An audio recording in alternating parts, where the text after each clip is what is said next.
made available to the public for listening purposes.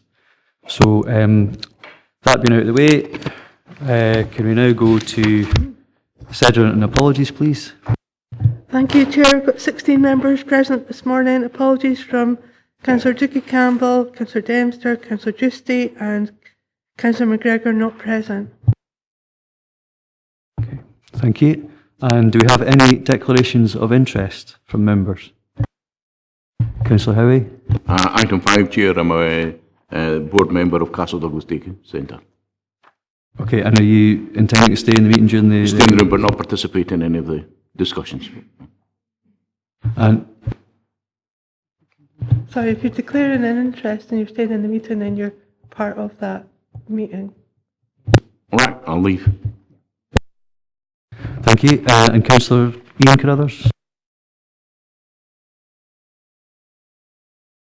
Thank you, Chair. I just think, after reading the one on the day centres, the day services review, I think I would declare interest. Ultimately, we've been asked to endorse that, the recommendations going forward. I will stay and I'll ask questions, but obviously I'll not participate in the actual recommendations because that is for the Integrated Joint Board to make that decision. We've been a member of the Integrated Joint Board, that's where it lies. I should say that I'll not be taking part in any of the recommendations, but will be taking part in the actual discussion. So I suppose I'm saying it's a declarable interest. The fact I'm an Integrated Joint Board, but I will not. I'll not be leaving the room. To be clear, that there are dispensations in place for IGB members.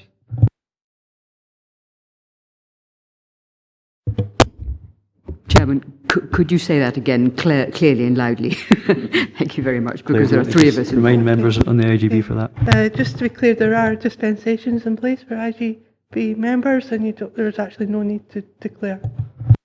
Okay, I suppose the reason I'm doing that, I wasn't going to I usually do, but we're being asked as a council to make a particular recommendation to the Integrated Joint Board. There may well be a conflict with that when I get to the Integrated Joint Board, so I will not be taking part in that decision, but will be asking questions. So that's why I'm saying that. Okay, thank you. With that, I'm sure we're all suitably not confused anymore. If we go to the minute of the previous meeting of 13th of August 2019, this is for noting. Are we happy to note that? Okay, thank you. Councillor Sloan. I think if what you're saying is right, you would never have to declare an interest if you're on the IGB or if you're off the IGB, so you're all right, I think. Thank you. Okay, so if we go on to item 4, and this is the delegation to the Social Work Services Committee. We're being asked to note this, so you'll notice there's a change of delegation following the revised sort of structure and delegations. Are we happy to note that? Yep. Thank you. So then on to item 5, which is the day service review, report by Chief Social Work Officer. Obviously we've seen this report at the Social Work Services Committee before, but this is, if you like, where we're at now, and we've got Linda Owens here to speak to the report. So is there anything you'd like to add prior to opening it up to members' questions? Thank you, Chair. I would just like to, I suppose, express my thanks to the day centres and the current daycare providers for their work over the last 9 months to produce this report. As you'll see, we've got quite a lot of detail. It has taken hours of discussions and negotiations, and I want to go on record to express my thanks to the local organisations for their time and their efforts, but happy to take any questions, Chair. Yeah, no, absolutely, and we should record those thanks because it's been a difficult process, I think.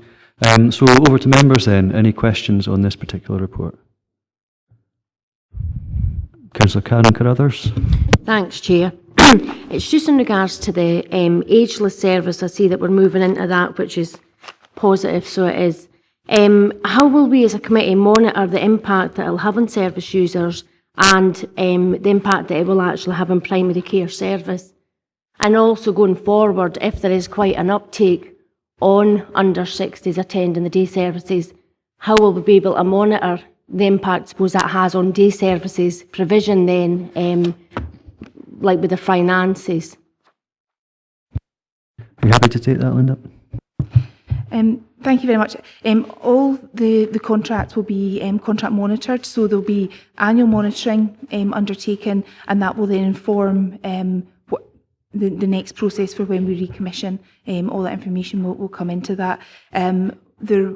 Obviously, I don't know that we'll be able to correlate directly between primary care and the impact on having the day centres, but what we will know through this new contract is we'll be able to provide more detailed information about the impact on individuals attending the day centres that we haven't been able to do before. Up to now, we can tell you how many people come along, but we can't tell you how good or what impact that has had on them. So we will know people's well-being, we will know their both their physical and their mental well-being and their loneliness and isolation, which we can then potentially correlate back to national statistics. But I don't think there'll be a direct correlation that we can make, that I can come back to committee and say this has had a direct impact on GP levels, etc. Thank you. Councillor Elaine Murray. It's just, I suppose, a fairly minor question, although Councillor Carruthers has already, I think, referred to it. Is it actually why we're being asked in 2.3 to endorse the preferred option? Because the Integrated Joint Board has already accepted the recommendations in November 2018 and issued a direction to us. And it's also funding which comes from the Health and Social Care Partnership. So I just wondered why we were being asked to endorse it rather than to note it. Yeah, I mean, I think the use of the word endorse sort of draws attention to the word itself, so I don't know if it's a case of what would be the best word there in that situation. Linda, is there anything you'd like to offer? My understanding is because the direction has been issued to the council, then this has to come back through the council's governance process. And I suppose we're asking, or once it ends up at the IGB will be making a decision based on the views of the council and its own committees. And I think we felt that note wasn't quite the right word, but then you don't have the authority to agree or approve it. So I've gone for endorse, but if there's a better word, I'm happy to amend the paper to say so. Does the IGB have a further decision to make? Because certainly it reads as if the IGB has accepted all the recommendations in November 2018, issued a direction. Therefore, what does the IGB now do, having issued the direction? The direction was issued to implement the recommendations. What I'm coming back with is the progress we have made to implement those recommendations or not.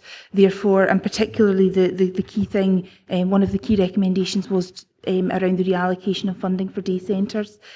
So obviously that has a significant impact depending on how that funding went, and that's what's included in this paper. So after this paper has been here, it's due at full council in November, an IGB committee in November, and then the IGB in December for final sign-off. So are you at least content to use the word endorse in this situation, given the explanation? I guess so, yep. Councillor John Campbell? Yeah, thank you, Chair. On page 17, there's the option that's there in front of us. It says that the funding from the 1st of April is 594,000, and yet if you go to page 45, it says making difficult decisions.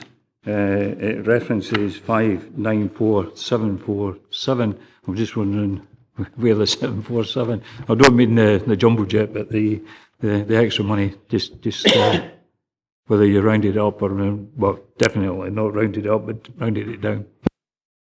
It's just a rounding error. I'll change it. The actual budget is 594,747. So I'll make that amendment. Thank you. Councillor Scobie? Yeah, Chair, I'm looking at... I've fallen down. I'm looking at 311, Chair, by working together, and then it goes on to say a range of data provided by day centres to support the work that they do. And then I look at page 28 on the recommendation 5, and that's considered the development of a mixed day care ablement and rehabilitation, and again sort of aligning that to page 41 in terms of Stranraer in particular, in terms of we have two types of day centres, daycare, one that we lost and then another agency took over the day care element in Stranraer, and it does a split service. But in terms of the day centres, would there be any, maybe the first question would be, is the day centre, the Coronation Day Centre, moving towards daycare? And if not, could we guarantee that there will be no detriment to the day centre in Stranraer that does provide a service to people in need for all types of different reasons, perhaps not moving towards dementia? People with dementia where the other may provide a service. I don't know how limited that is. If I think I've understood your question correctly, the day centre is Coronation Day Centre, and they have no intention of becoming registered with the Care Inspectorate. None of the 9 voluntary day centres want to do that. What they have all said, however, is if they have users who have needs that have changed over time and would require perhaps the support of a care at home agency, the day centres would be happy to work with an agency to support that individual to remain within that community of the day centre. There is no plans for any of the day centres to become registered. The day care providers are registered services and they will be recommissioned as part of this work as well. Does that cover the point? Yeah, maybe it doesn't cover that there will be no detriment to that service and what they provide. The day centres who do not move into becoming registered, because it is an essential service for at least Stranraer, I'm sure it's the same throughout the region and the day centres. The other point I would make, the report is perhaps a bit dated in that the Coronation Day Centre has got its bus now. I'm delighted to report on the fundraising that it did, so it has got that bus and it's up and running, so it is. Thanks for that, Councillor Scobie. That's a good update. Could I also ask Councillor Maitland? Thank you very much. Well, I have to say that this is the culmination of, I think, sort of years of attempting to get this sorted out. And if we do actually succeed, well done, everyone. Because it's taken a long time for everybody to come together, and that's clearly actually happened through this process. So I congratulate everyone involved, particularly all the volunteer centres, because it's not easy. I would like to ask about it. Our role here, I think, is very largely about checking what will be delivered under the requirements of the IJB. So I'm wanting to know at this point, how do we know what is required in each of the localities? In 320, it says at the end there that the strategy will consider each locality requirement independently to ensure the specific needs of each area are met. And I noticed that Kirkconnell has stopped, and there doesn't seem to be very much in the Upper Nithsdale area. So how do I know, for argument's sake, that the council is covering the needs that have been assessed up there, for example? There is actually alternative provision in Kirkconnell now. There is now a lunch club that has sprung up. That's part of the work that we're still working through with our providers and working through with finance colleagues to determine what we will be commissioning. We are in close contact with all the social work teams in each of the localities to identify need, and Upper Nithsdale is an area that has come up as an area in need.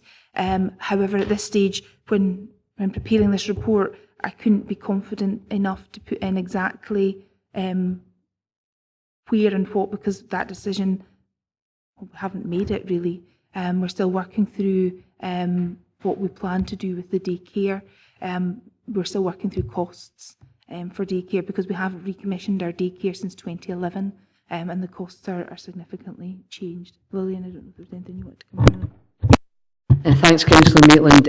Obviously, members will be aware that there's also locality plans as part of the Health and Social Care Partnership, and the elements of gaps in service provision are identified within those locality plans, and some of the commitments on the way forward will be through the strategic site plan for the Health and Social Care Partnership, and it's an ongoing review at each locality, and they obviously report through the governance arrangements within the partnership.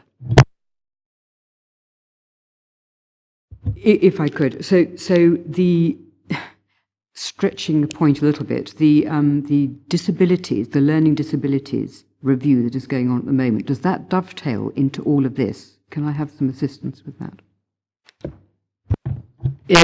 All the reviews will feed through the health and social care management team into the locality plans and into the overall health and social care partnership strategic planning. So the outcomes of the learning disability review will be fed through that process. And clearly at the conclusion of that review, the option appraisals will come back to full council so that there's an opportunity for members to be aware of the proposals and how that learning disability service will be reviewed and taken forward in the future. Does that answer the question?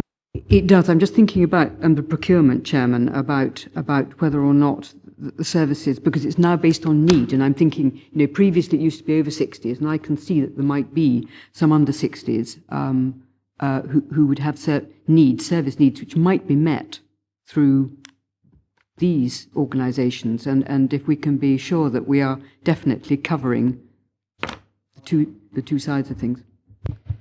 Certainly, I mean, I work very closely with the Learning Disability Commissioner, and he's fully aware of the work that we've been undertaking as part of the work he's doing with the review. It's never been the intention that people with these services are, whilst they're an ageless service and based on need, it's still predominantly aimed at adults without learning disabilities. However, we do know that some day centres do have people that have learning disabilities at the more mild end. I think this is not aimed at people with complex learning disabilities, for which separate services will be commissioned, as Lillian says, when the outcome of the review and the options are all aware. But it's we speak to each other to make sure that we're not going to be commissioning the same thing in the same area, if that's what the concern is. Thank you. Councillor Ian Carruthers. Thank you, Chair. I suppose the first thing to do is just thank Linda very much for this. She's done an incredible amount of work going back a number of years now. And it started off as a day services review, so it looked at both regulated and non-regulated service being provided. And the reason for myself is to note the table at 3.2 so it doesn't bind my hands. I may or may not have a different position when it comes to the integrated joint board, but just so it doesn't. So I'll be noting personal level, I won't be supporting endorse, but that's a personal point. I think the council should take a position on this. It's only right that they actually do, so the integrated joint board understands exactly what their view is. So I was going back. The bit was missing for me, and whether we get to this conclusion or not today, I suppose, Linda, is maybe it'll come up in a different venue somewhere else. But when I was looking through just looking at the table 3.12, so there's clearly changes being shown there, and there's a working methodology behind it, how you've got to it, and the most of the information what I've seen is you've communicated, and I know you've done a lot of good communication through the Day Centres network, and this is what they're in agreement with. But I don't understand the working out behind it, the methodology, and it's something I've always kind of probed it and banged it. How do we actually understand from a commissioning or we're putting money into contracts what we're actually getting back from it? I'll maybe come back to that at a later point in time, but that's what's missing for me in any kind of future decision making. When it comes to it, I would really need to understand, okay, how do we know that we get our bang for our buck? And I suppose another part is, okay, it's capped at around £600,000. Why is it capped? So if this is prevented, last report, it was a number of years ago, I seen that for this amount of money we put in, it saves us in or about £8 million. And because it's preventative work, that could be wrong, but I'm sure that's from memory, that was a number of years ago. So it helps us, it takes pressure off the acute services, primary care services in general. We know GPs refer to these services, social work also refers to these services as well. So I just wondered, is this something which should be a further investment in? Not for today, obviously, but that's the kind of question that's going through my mind. Is it something we should disinvest in? Because it's maybe not as good as what it should be getting, but all these kind of questions should be getting asked, I think, and answered. So I maybe just had more of a rant, Linda, than anything, but I mean, can only congratulate you. I do feel it's a bit of a poison chalice to use that type of language that you've picked up, but you've done the best job, and I think you've done a great job in regards to this historical funding with the Day Centre, just finger in the air. We're actually getting to some kind of formulated structure where I think we're making good decisions and taking a much better procurement process. Thanks. I mean, it's testament to the work that's been undertaken that we've arrived at a position where it's actually a palatable solution, if you like, and that's something in itself. So, but in terms of the questions that Councillor Carruthers asked, and I think there's maybe some things as well that aren't within the gift of us to determine about how because it's not delegated some of the aspects. But if you could maybe answer some of his questions, thanks. I suppose in terms of, as you're right, Councillor Thompson, some of these are not delegated to this committee today, but essentially the next strategic commissioning plan for the Health and Social Care Partnership will set out some of that early intervention prevention work, and that's where we'll see a shift in focus on that early intervention agenda. That's where I would see that conversation happening.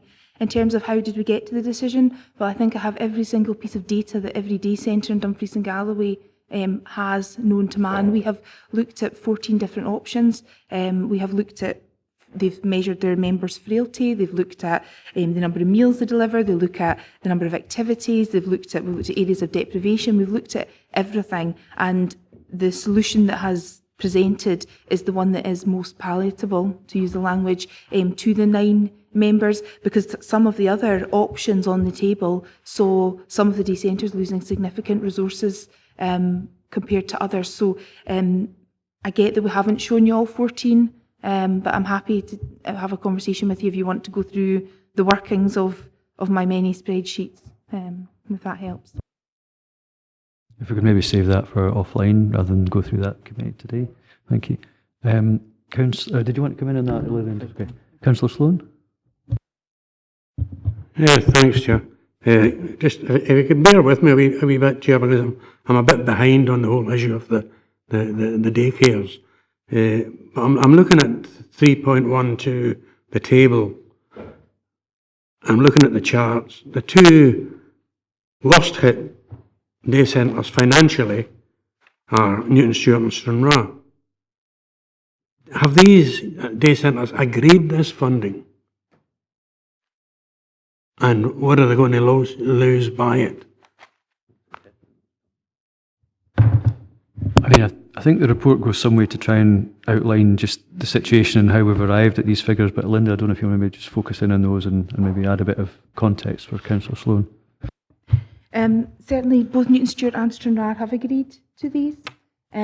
We offered, as a network, we had the discussion about reducing the impact of the reductions, whereby, I suppose, likening it to football, where if you go down a division, you get a sort of parachute payment to keep yourself not so financially hit. So we were offering them that in the first year of the 3-year contract, they would only lose 50% of the money that they were going to lose, and the other day centres would only gain a proportion. And both Stranraer and Newton Stewart turned us down on that offer, and they both agreed. Now, if you have a look, particularly Stranraer, they have quite a large reserve, and they have advised us that they think that this is going to be okay. Whilst I will admit both Newton Stewart and Stranraer are not enamoured, because nobody is enamoured about losing their funding, but we have collective agreement from everyone, and as I say, they have they've rejected the offer of having a staggered payment. Councillor Sloan? So, I mean, that would appear that they are getting punished for being prudent in the past. But I'm not really so much interested in the money that they're losing. Can you tell us what services they're losing? I mean, okay, you gave them a parachute for the first year. What services are Stranraer and Newton Stewart going to lose over the next few years? At this point, neither have indicated that they will be losing any services. They haven't advised me that they're going to have any difficulty in delivering the new contract. Well, that's what I'm saying. I think they have resources. We've also pointed them in the direction of third sector, Dumfries and Galloway, to where they were given a whole list of different options of alternative funding, places that offer grants, etc., so that they could apply to try and bring in additional resources if they felt they needed that. But they haven't actually indicated that there's going to be any change in their service.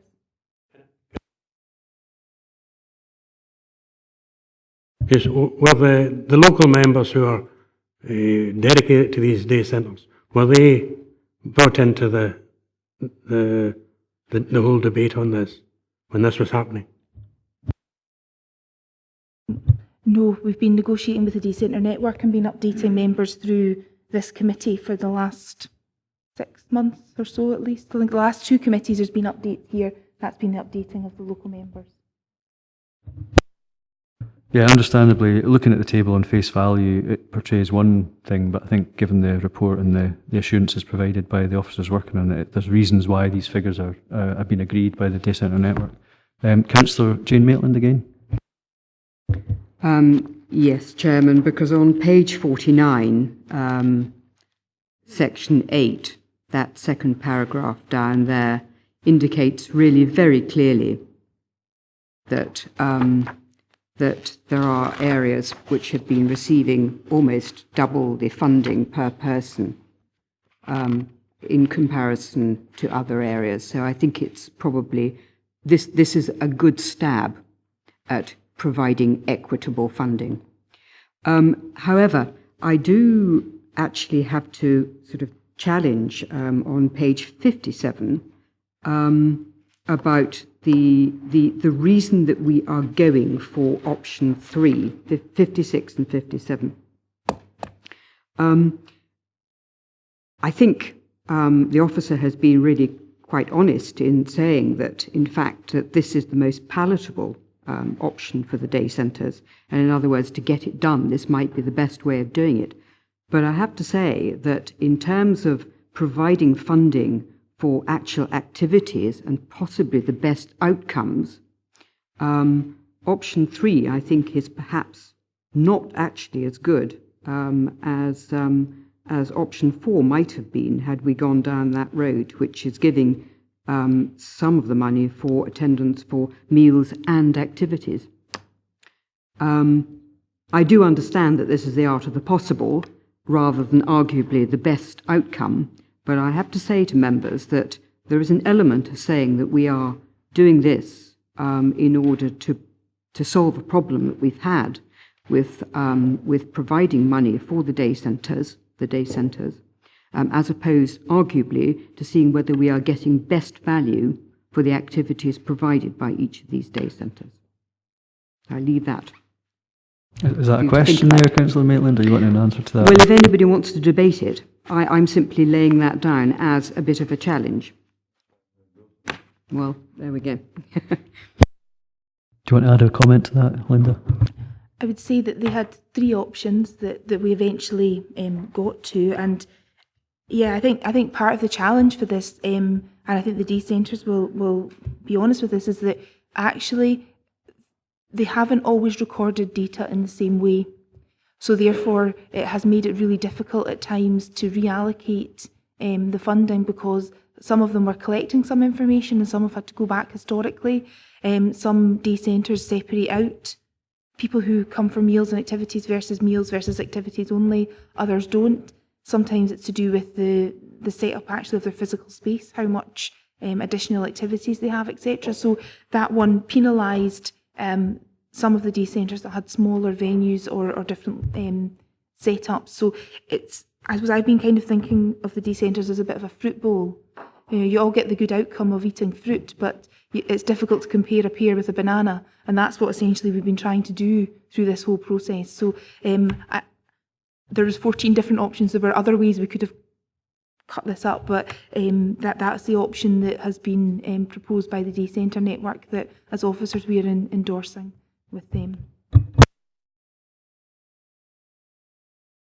Okay, I'm not seeing any further hands raised, but I mean, given that we've had a few assurances there and a bit of explanation as to why we've got the recommendations in front of us, I'll be happy to go to the recommendations then. Just go through them. So we've been asked 2.1 to note the progress against the 22 recommendations. We're happy to note that. Thank you. 2.2 is to note the extensive engagement, which I think has been demonstrated as per 3.3, so happy to note that. 2.3, some in the room may not want to actively endorse this, so I don't know if you want to leave the room or just turn your face away or something like that. But are we, as a committee, oh sorry, I beg your pardon, Councillor Scobie. Yeah, Chair, I would like to add an addendum to that one in 2.3, endorse the preferred option to day centre funding is outlined in section 312, provided there is no detriment or loss of services to the day centres.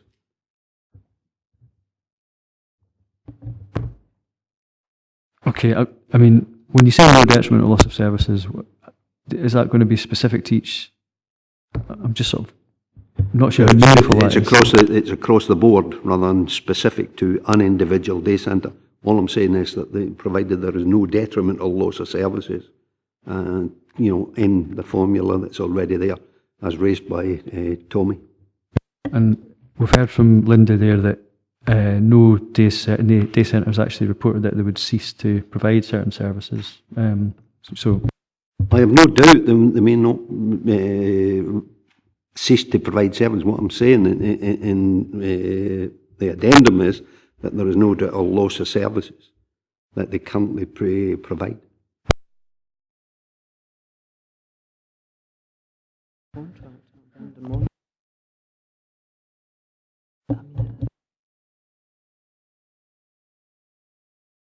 We've obviously touched our own nerve here.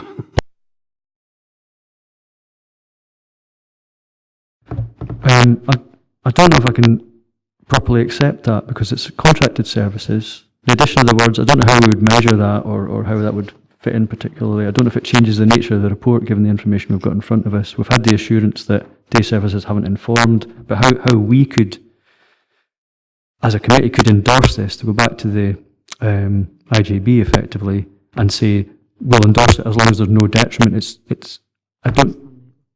Councillor Maitland. No, I didn't want to interrupt. I was just sort of catching word. Please finish what you were saying. I wouldn't want to accept that amendment. Chair, it's whether it's competent. It's not whether you want to accept it. If it's competent, and I believe it's competent, then this should go ahead. The monitoring will be through the day centres in terms of they want to get back to local members and they're suffering a loss of service or detriment to them. And then it would be for the IJB and to address that issue. I'm moving it as an addendum to the recommendation. The advice I'm getting is there's not enough specific detail in the report that would allow you to say that competently. So I can see where you're getting to, but I'm not prepared to accept that as competent given the data that we've got in front of us. Maitland. Well, interestingly, I think I'm coming at the same point as you're making, but from a different direction, which is that we're being asked on the basis of the information in front of us whether or not we are prepared to accept the option that has been selected today, given that information there. And on the information that is in front of me here, as an IJB member, and I might change my mind later on if further information came in front of me at the IJB, but given the information in front of me here, Chairman, I'm quite happy to propose the recommendations as they stand now. Councillor Sloan. Chair, I'm confused because I asked some questions earlier on of Linda and was given reasonable guidance in as much as, yes, there will be no detriment to the day services, and they are aware of that. So that's all we are asking you to put in as part of the endorsement, that there will be no detriment to the day centres. And on that point, I'll second Wally Scobie.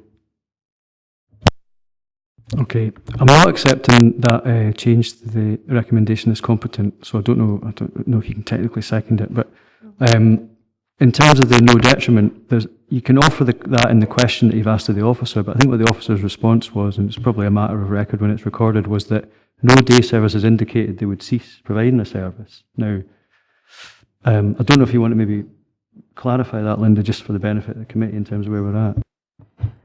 I suppose, Chair, I see that we're commissioning for outcomes. We're not commissioning for particular services. So over the course of the 3 years of this contract, a day centre may choose to change how it delivers a service to meet the outcome. As I say, whilst Stranraer, Newton Stewart and Dumfries, who are losing money, have indicated they're disappointed to lose money, they have not come back and said that they will no longer deliver a daycare service. They have also not come back and told me that they cannot deliver on the outcomes that have been agreed between the day centres. I don't know if that helps you at all. Thank you. And the report does set out in 3.7 that the day centres have agreed the outcomes, and they may deliver certain services at the moment that achieve those outcomes, but it's just very hard to sort of fit in what no detriment would mean in that, given what we've been asked to do. So I've already said I've not accepting that as competent. Do we have a seconder for Councillor Maitland's? Well, I don't know if we need one. Okay, thanks, John. So with that, is the committee as a whole happy to endorse 2.3 as it is? Okay, thank you very much.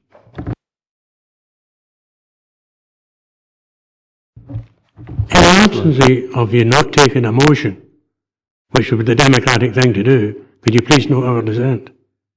Yeah, of course, absolutely. Happy to do that, Claire.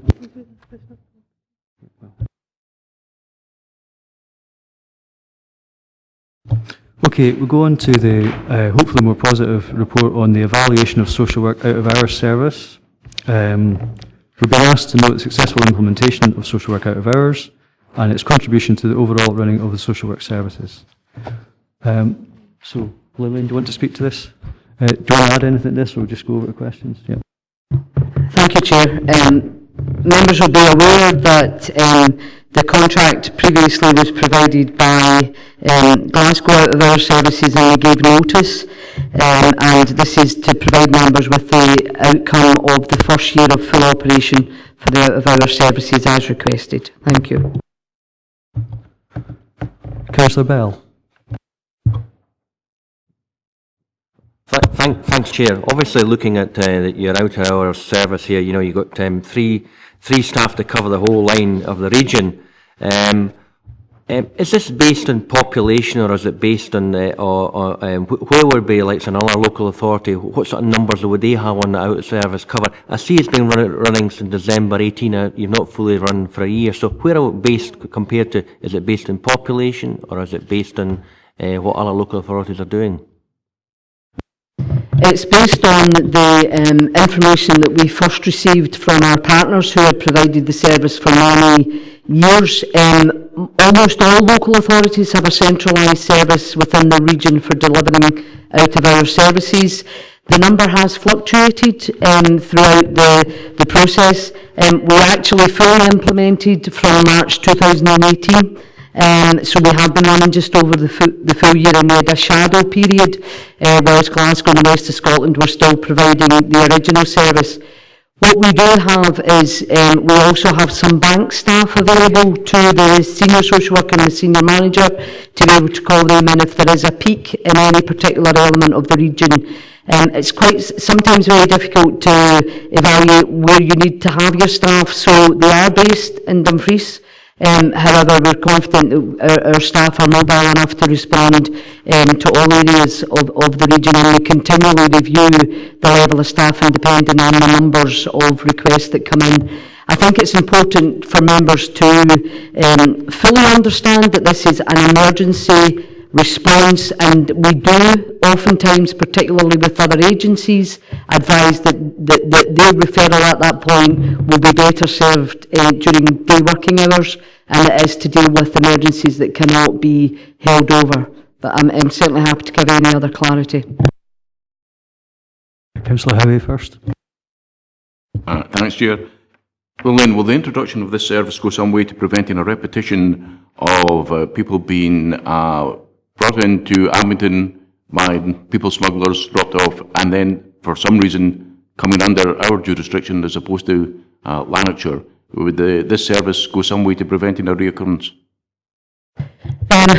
Certainly in terms of the response that we provide at the point of request from other agencies, we're certainly more robust in terms of making sure the criteria is equivalent to this region, and for us to take that responsibility. However, in terms of the unaccompanied asylum-seeking children that turn up unannounced, if Dumfries and Galloway, the element of Police Scotland is Dumfries and Galloway, if they bring them to the region, then they do have a responsibility to work with Police Scotland colleagues to make sure that those young people are cared for and placed within the appropriate resources within either our region or within those neighbouring authorities. So we're much more robust now with colleagues in Police Scotland as to where those young people should be taken. But it's normally Dumfries and Galloway element of Police Scotland that will go to a response at Abington. So we have been working with them in terms of making them understand the regional requirements and where those young people would go. To date, any young person over the last year has come into Johnson Bridge. So consequently, either that they are our young people or Gretna or the port. So we've had a number of unaccompanied young people arrived in our region through those three areas.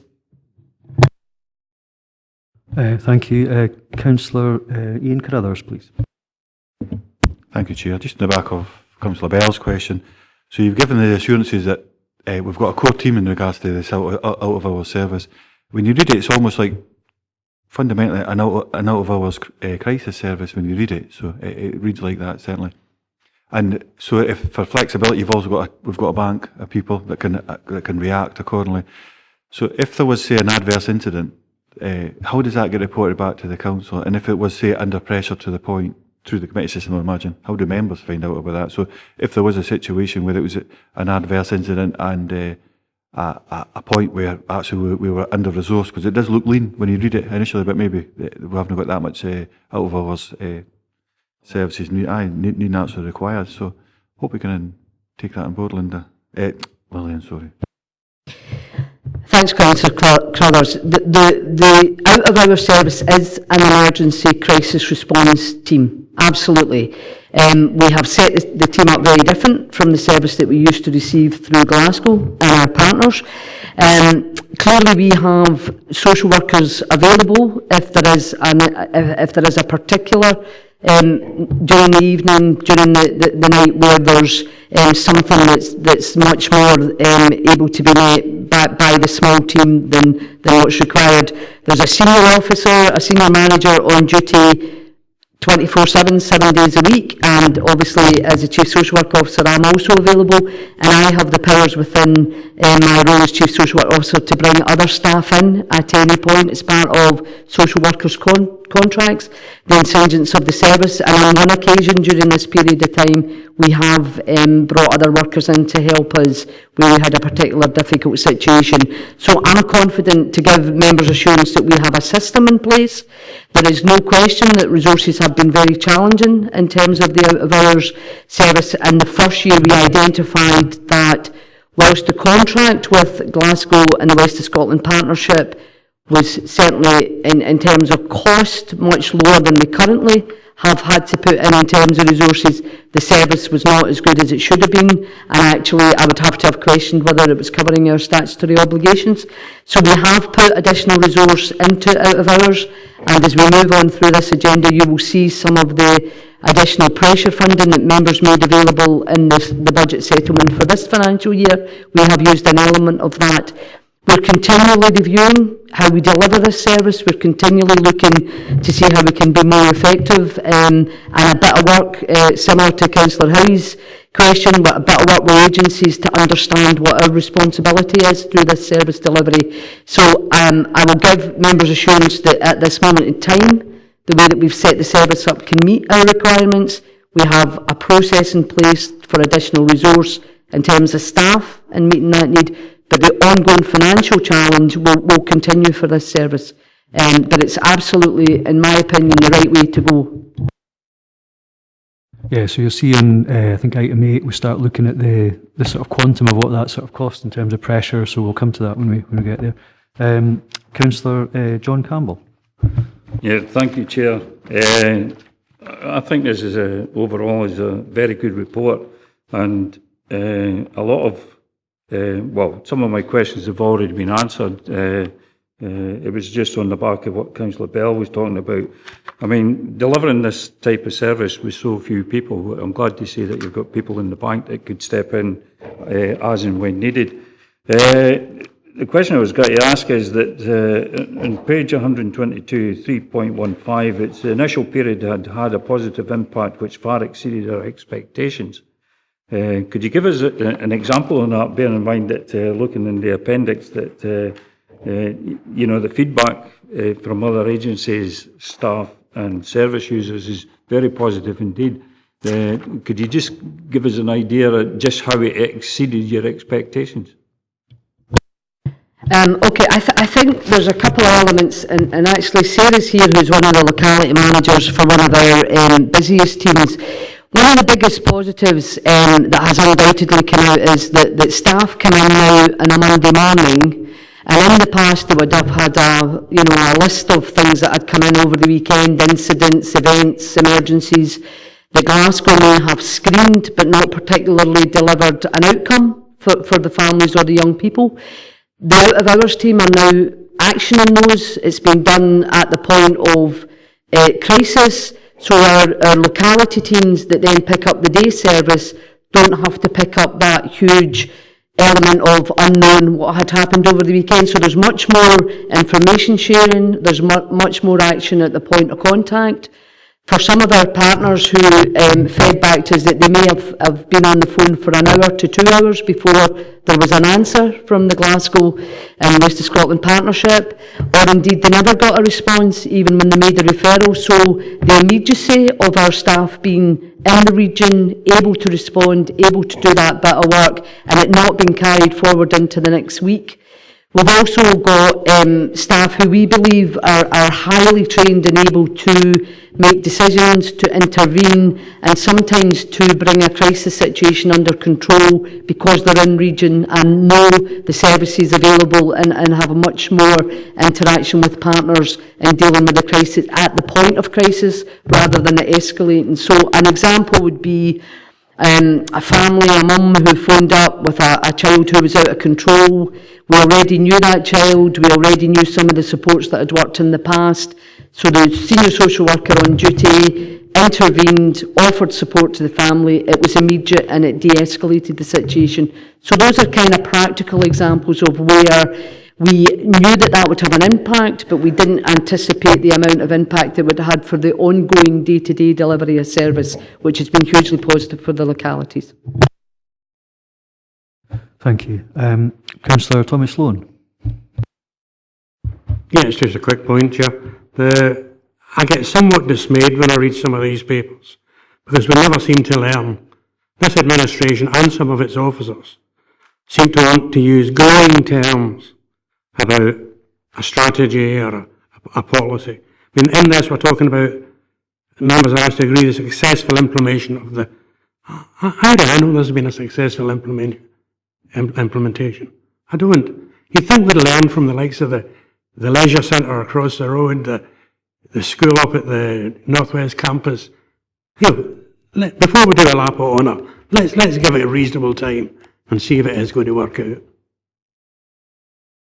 Well, I mean, there's some words of caution there, Councillor Sloan, which I think we can take on board, but I think given the immediate change that this report has set out in terms of where we were before, I think while it's always going to be dealing with a difficult and fraught situation at times and reacting to situations, there are more robust ways of dealing with it, and this at least keeps it in region and more within our control. So as Lillian's just described with her example, there's times when that immediacy and local influence, if you like, can stop a problem from escalating into something much worse. And I think that's one of the key things about it being in region. So, but you're right to always, I mean, we should always stay vigilant and keep our scrutiny tight, because we can never let this sort of wander too far away from what we're trying to do, which is make best for our citizens. So, yep, please come in, Lillian.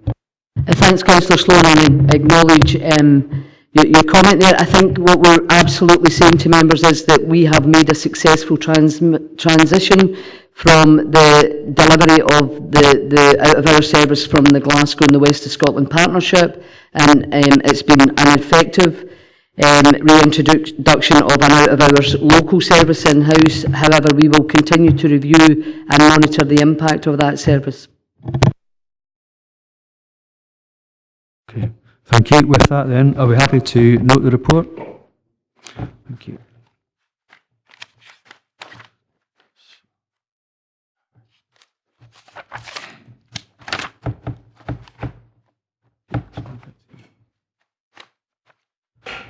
Okay, so we move on to item 7, which is Intensive Family Support Service, and this is the end of project report, so you'll be welcome to see there's quite a lot of data that's been captured as this project's run its 18-month cycle. We've got Stephen Morgan and Sarah here to speak to the report, so if there's any, well, firstly, is there anything you'd like to add to the report before we open it up to questions? I suppose the most significant thing is the feedback we've had from families and how positive they've been about the building of relationships and working with them, listening to their views, and also the flexibility of the service at the times it was provided and meeting the needs and listening to families to what would help them. Thank you. Over to members then. Councillor Elaine Murray. Thanks. Clearly this project has been successful, although I'm sure that Tommy Sloan would think we were actually just making it up in order to praise ourselves, but it clearly has been successful. My concern is that what happens now, obviously this has been a pilot project, what have we learned and has it been mainstreamed? Because if it just ceases and this sport's not available to families in future, there'll be families who need it and who are not able to get it. Thanks for the question. I think it's probably the most important one in relation to this project. What we noticed partway through is the way we were working with families was having a really positive impact on them coming up with their own solutions and therefore using less sort of intensive supports as we move forward. So we identified the need to look at how we practice our children and family social work as a whole, because a project as small as this is never going to have an impact on the whole population who require our support. So as part of the exit strategy for this, we have built in training of all of our frontline social work staff and managers and senior managers as well. And we've just finished the first tranche of that and almost all of our staff have been trained. And that's really to use the similar techniques in terms of relationship building, the different approaches, better partnerships with families. And we're hoping that that will really pay dividends into the future. Having said that, there's no doubt that this service is a significant loss because the outcomes, as you've seen in the report, have been tremendous. So my concern is that if families come forward who need intensive support in future, they won't get it because this project is no longer there. What we're looking to do is change the way we practice our frontline social work. So by building those relationships and asking families to come up with their own solutions where we input our professional guidance and advice, it will be different, but we are changing the way we do it, so we kind of, I suppose, bridge the gap is the best way to describe it. And we're confident that that will pay positive dividends. Because you also make reference to something called signs of safety. I mean, how does that work?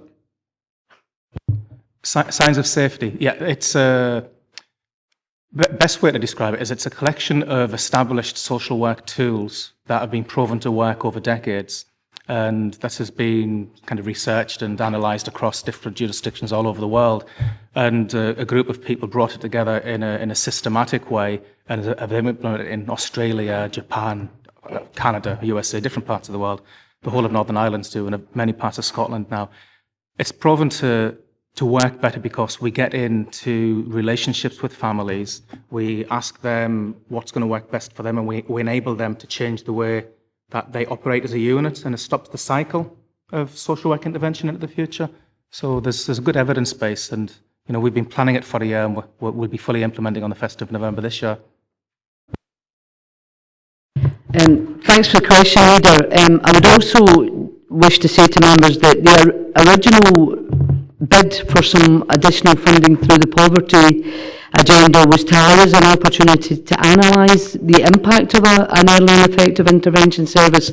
And I think, and obviously Sarah has led that for us, I think what it's given us is a rich array of information to allow us to look at how we can and should be delivering services in a more robust method in terms of early intervention and prevention. However, it's important that I advise members that will be an element of service that is lost, but it's our responsibility to try and use the resources that are made available to us to try and bring all the learning into the way that we currently deliver services, whilst recognising that it will be different, but we'll give assurance that we'll look at every avenue in terms of trying to continue and use the learning from this project, which has been really helpful in terms of how we capture the information and use the benefits of having that short period of funding for that 18-month period. And just in terms of what you're talking about there, obviously this will be somewhat mainstreamed by the new approach that we'll be adopting for frontline staff, but we'll be coming to the business plan later on in the agenda, but is there a way that we can capture at least the relevant data that we need to, if we're changing the way we work slightly, to sort of, so we can see how well we're doing? Yeah, a significant part of the science of safety approach isn't just the way we practice that I've described. It also gathers an awful lot of baseline data based on how safe families are, how they feel, and that's monitored regularly, and we'll be doing an annual report in relation to the outcome for families. We'll also have similar reports for staff morale, staff sickness levels, etc. We'll be reporting those annually as well to see what impact it's had as a whole. So we will have a richness of information in the new way of working that we wouldn't have had previously, and again, that's largely because of some of the learning from this. What I should add, though, which is an important point, and I think Lillian alluded to it a second ago, is when we intervene now, it will be at that statutory level. We'll be using these techniques at that statutory level, so it's the levels below that this project allows us to do that we will lose. I would also remind members that I will be reporting in my Chief Social Work Officer the outcomes with regards to signs of safety, as we, not this one that's coming to the next committee, but certainly the ongoing information will be within our business reports and within the Chief Social Work Officer report. Thank you. Councillor Ian Carruthers. Secondary questions from both Councillor Leader and yourself covered my points, Chair. Thank you. Councillor Scobie. Thank you, Chair. And I understood that you acknowledged the note of caution from the scrutiny of Councillor Sloan. And I think it's unfair and degrades the role of leader when she makes the statements that she did on Councillor Sloan. Moving to the report, Chair, and I do note the positive outcomes or the feedback from parents and children and the service that we were delivering. And as one who had personal contact with some of the practitioners, then this was a valuable service. And I look at two of the points. I want to sleep better at night. And I think it was described to me that many of the families had hardly clothing for their beds. So they were living in, or are living in abject poverty. And this is reflected again in another comment. I would like more clothes and pencils for schools. So it's that reality that on how people are suffering out there in the community, and that's across the board. Because I look at the figures, and there's an almost even split between east and west. So it's no particular to one area, it's across the board. And I think, you know, the service obviously has had a positive effect on families. And I hear Stephen saying an exit strategy. But we're not just dealing with a cohort of people and then they go away. We deal with that and then they go away. There are many coming behind. And we've got to tackle the problems that they face of abject poverty and other that are in here. And I hear Lillian saying we'll try and continue with a different way of working. I only found out that the service, and it's no criticism, that was no longer in being through I was taking in some clothing, and I'm not looking for any praise on that. I was taking in bedding so that people could, and that was from a family member who had given me it. And I would like to think, could we continue this service in some way, rather than putting more pressure on limited staff and social workers, notwithstanding that there's a cognizance within social work and social workers for the need for this. But I would like to think that we try and continue this service, because obviously we're really dealing with people in serious circumstances, and there's a positive outcome from it. Councillor Scobie, thank you for your comments. Certainly within the current resource available to social work services, we wouldn't be able to continue as it stands at this moment in time. However, I hope I've given assurances that we'll look to do everything that we possibly can in the learning from the project. Thank you. Councillor Maitland.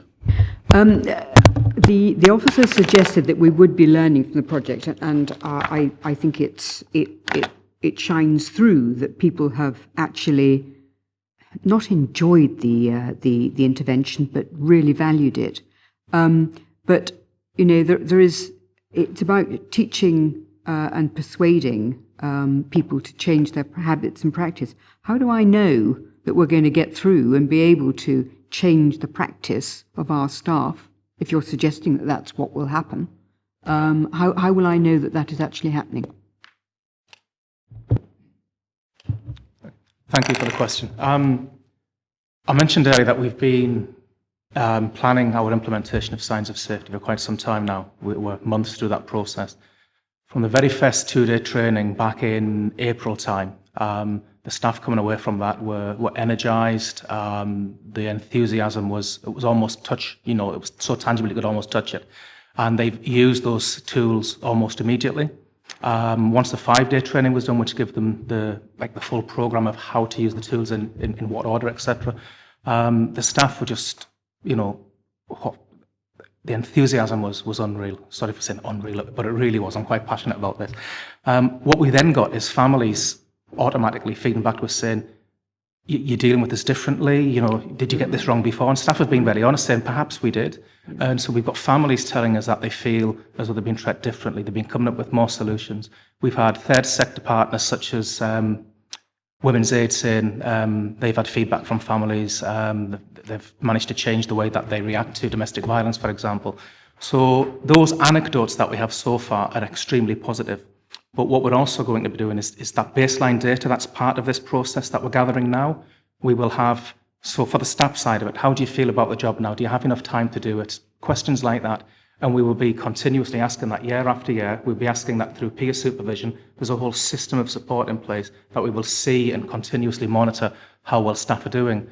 Our ongoing quality assurance work in relation to the quality of reports, the quality of outcomes for people, is all looking at this, and we take key points. If we have any positive or negative data coming through, we specifically analyse what that means, and we will continue to do so. So I think that's a whole raft of sort of suggestions as to how we're going to manage this. And I think, you know, the enthusiasm from the staff it's been tremendous, hasn't it, Sarah? I mean, Sarah manages some of the staff directly as well, and you know, we are convinced that they will practice differently, and we have the measures in place to evidence that in the future. Does that, I mean, I appreciate that sometimes the greatest benefit is in the things that are hardest to measure. And is there a quantitative aspect you're sort of looking for there? Well, Chairman, just that we are going to have to consider all the priorities, and it's very helpful to hear that it is possible to use the information from a project such as this to make a step change in our ordinary practice. But the question is, how can we be absolutely sure that that has actually happened, as opposed to just it kind of dribbling back off into the bad old ways? I don't imagine that would happen, but the question is, it's how do we evidence that we can continue this excellent way forward? Yeah, thanks, Councillor Maitland. I think just to add to everything that Stephen said, we also have some measures that we can look at. So our child protection register figures are coming down. It's been evaluated. It's appropriate for those to come down. Our absence in children and family social work, which was relatively high over a sustained period of time, has reduced significantly. The engagement that we've received from staff at staff events, the senior team within social work have staff events every 6 months where we go out to each teams, and the feedback we're getting so far. We rely on our managers, we rely on our locality managers to come back through the tactical process to give us those feedbacks. Our wider agency, multi-agency, the Children's Services Executive Group. So there's a range of measures in place for us to have an overview. However, we absolutely will not become complacent in making sure that the learning and the process that we've made and the progress we've made to date continues, and we will always look to do things better and more effectively.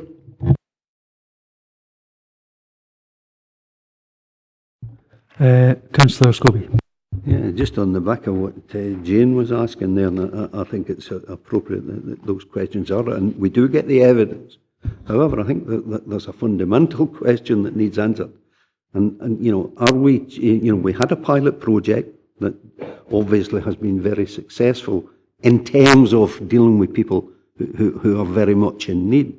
And this, the change being driven because of financial circumstances rather than just changing, to the way that social workers operate and work and so forth. Because if that's the case, I still feel that we should be trying to continue changing what is a pilot into a standing project. Councillor Scrooby, I think one of my early responses was that we used the opportunity, which we welcomed, that additional funding to gather the evidence. Clearly, if things were different, we would look to develop services in a different way.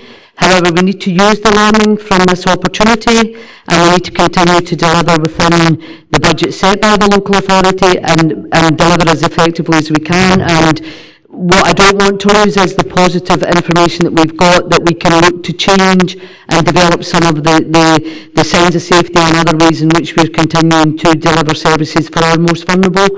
And our staff are committed to the new way in which we are taking forward social work services, and we hope to continue to support them in doing that. It would be foolish of me not to say that resources has an impact on everything that we do, and we accept some of the challenges that our service faces. Then, Chair, I heard what Lillian says there, and I welcome what she said, but in terms of, she did answer that if things were different, or along the lines of finances were different, resources were different, we would try and develop this service. I think it comes back to what evidence we need as a committee to see that step change, as was referred to, has had an effect and a continued effect. And it's that evidence that we would need to see that, the work that has been done and what has been learned is continuing. And we need that evidence to prove, or perhaps we may need to return to develop the project. Yeah, so I think, but we've got that assurance that we're going to, I suppose, get that information back about how the changes to the way the frontline staff are working and how the localities are working. That's going to come back to us in some form that we can actually say, it's actually affecting the outcomes for both staff and families, etc. So I think that's what we need to keep an eye on at this committee. Councillor Ian Carruthers. Just a wee one, just in the back. I find this an interesting conversation. So I think it has been demonstrated today that there's behavioural changes in regards to this service that are for the positive, and it's good. So how do we actually see that those kind of changes can be transferred? So, being an integrated joint, but we see NHS is going through its sustainable and modernisation transformation, I would say. Council absolutely through its transformational process, and there's services potentially will be lost to both partner organisations. So what kind of practices, benefits, what lessons have we learnt from this process here that can be transferred across the partnerships, is what I'm thinking. Thanks, Councillor Crowers. I think as with all elements of social work services, children, families, adults and criminal justice, which are our three core services, through our social work management teams, and particularly our tactical team, then those services that are delivered in different formats have taken cognizance of this report. And there's been discussion about some of the transfer of the learning. And an example I would give is the success of the MASH, the Multi-Agency Safeguarding Hub for Children, was then replicated for adults, and that's proven now, whilst in early days, it's proven to be a successful way of delivering services. So I would be confident that Stephen and Sarah, along with other managers, will take the learning and share that and take it forward both in adult services and justice services. And I will give you assurance that as part of the social work management development process, then we share the learning across all of our services. And hopefully that answers your question. Okay, thank you very much. That's been very useful. And with that, can we go to the recommendations, which is, I suppose, we've been asked to consider the Intensive Family Support Services report and the learning from the service, which I think we're getting quite a lot of assurance that that'll be brought back to us in terms of how it's changed frontline and the way we work. Are we happy to agree with recommendations? Thank you.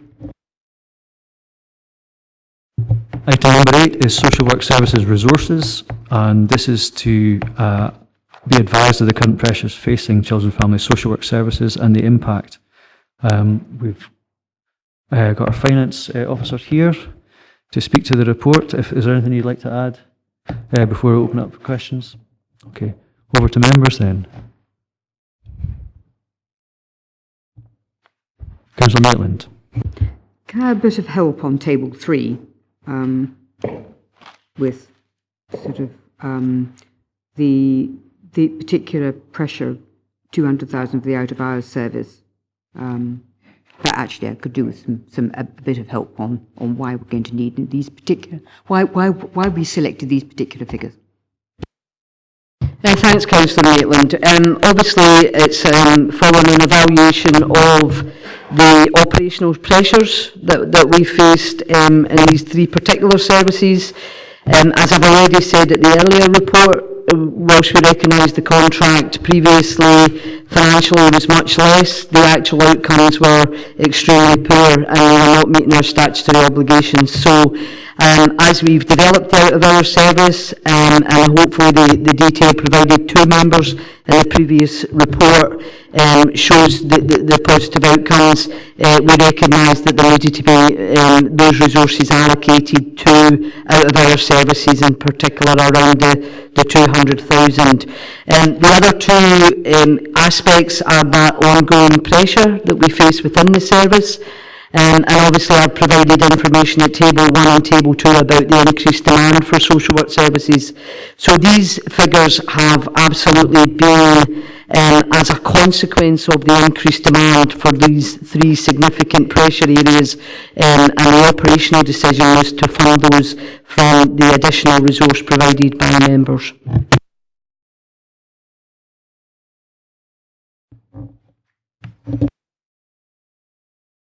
Councillor John Campbell.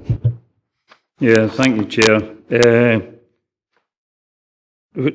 It was to do with the notice of motion at full council that we're talking about unaccompanied refugee children. How would that fit in with this, and how do we, look after these children? Because I think in Scotland we could look after them up to the age of 26. Is that correct? Thanks, Councillor Campbell. Just to advise members that refugees' children are different from unaccompanied asylum-seeking children.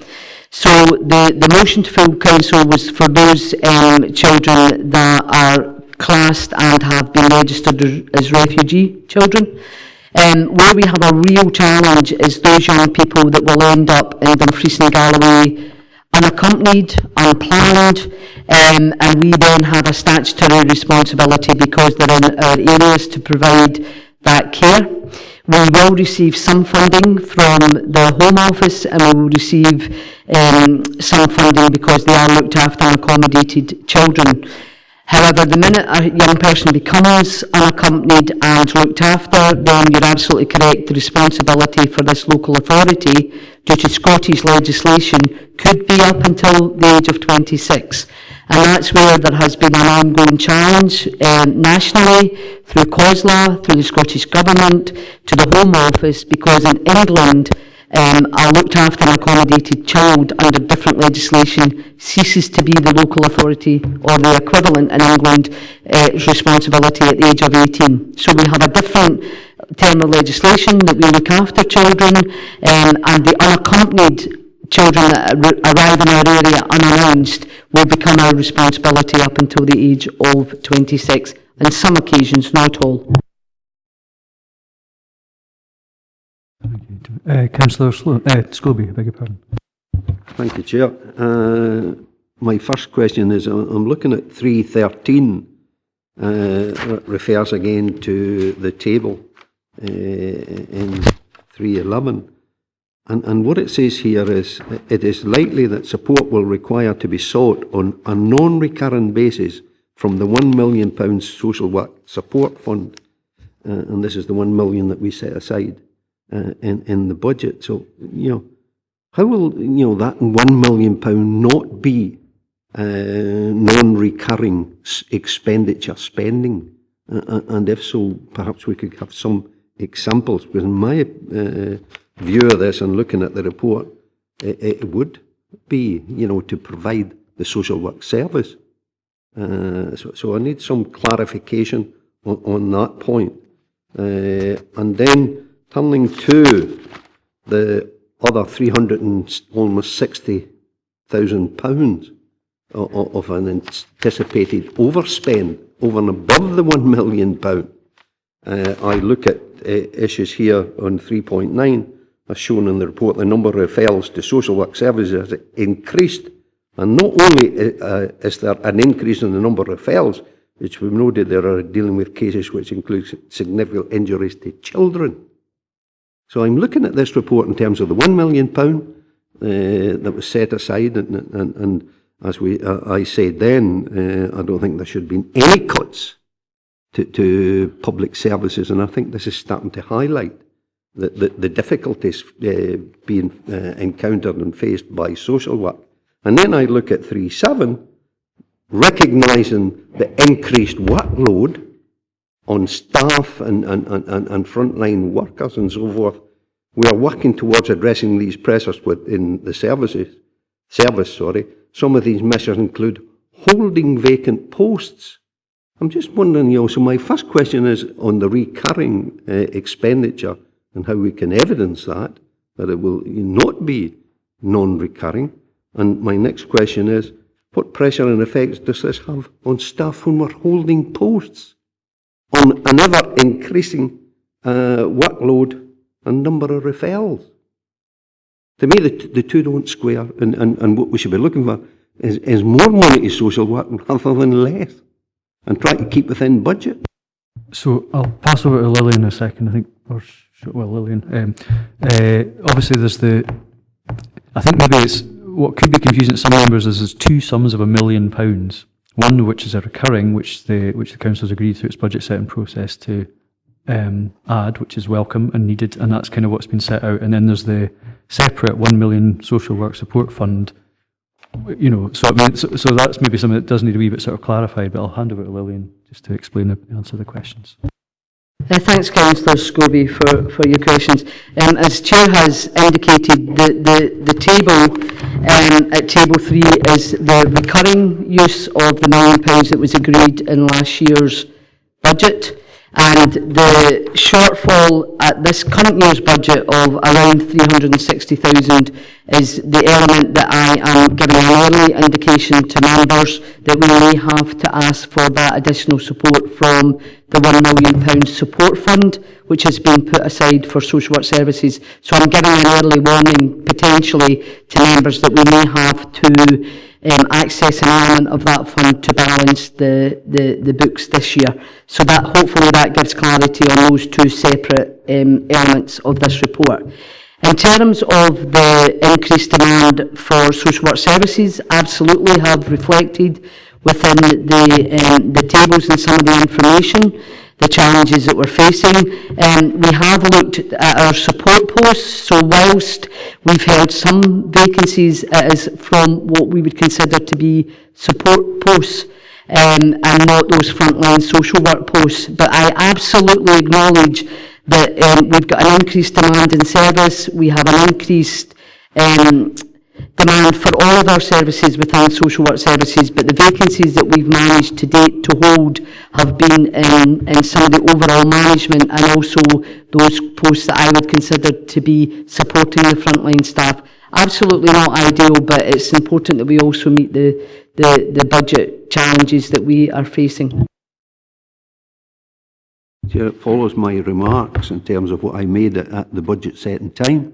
In terms of cuts to public services, and I think this is starting to highlight, and I'm starting to repeat myself. I'll deal with the issue because any post is essential support or otherwise, and I'll deal with that when we come to the recommendations in terms of filling posts.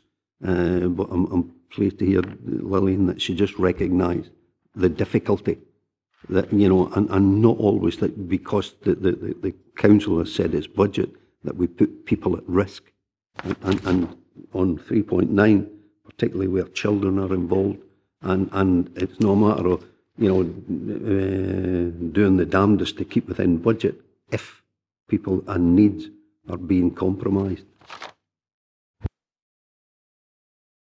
Thank you for that. We'll go on to Councillor Elaine Murray.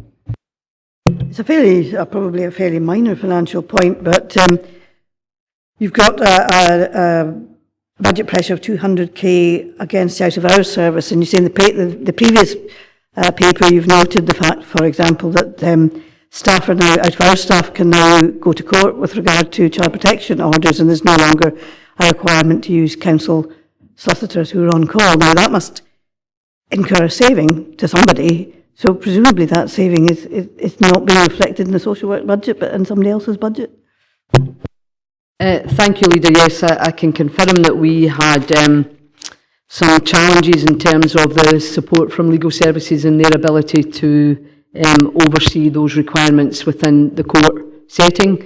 Whilst it does incur its part now of our service, I have to say that over the year, last year, there was 2 requirements for out of hours, i.e. middle of the night appearances in court for an emergency child protection order. So the numbers are small, but for a number of years now, legal services have not fulfilled that role, so we felt that there was a risk there.